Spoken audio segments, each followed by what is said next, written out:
আজ জঙ্গলে এক বিশেষ বিচার বসেছে। চারদিক নীরব, সবাই অপেক্ষা করছে ন্যায়ের রায়ের জন্য। বিচারক বানর গম্ভীর কণ্ঠে বলল, এই জঙ্গলে কেউ আইনের উপরে নয়। শিয়াল পণ্ডিত সামনে এসে আত্মবিশ্বাসের সাথে বলল, আমি নির্দোষ, সবাই আমাকে ভুল বুঝেছে। ঠিক তখন বাঘ গর্জে উঠল, এই শিয়াল সবাইকে ধোঁকা দিয়েছে।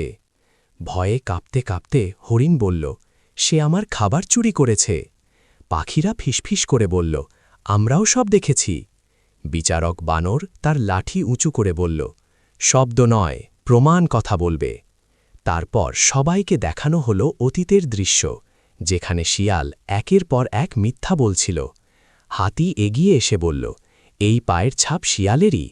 শিয়ালের কপালে ঘাম জমল, সে কাপা কণ্ঠে বলল, আমি শুধু মজা করেছিলাম। বিচারক বানর ধীরে বলল, মিথ্যা কখনো মজা হয় না। চারদিকে গুঞ্জন উঠল, এবার সত্য বের হবে।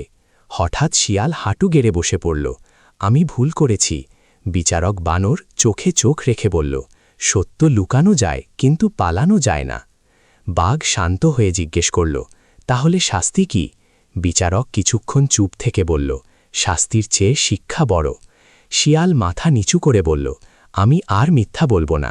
সব পশু পাখি ফিসফিস করে বলল, একটা সুযোগ দাও।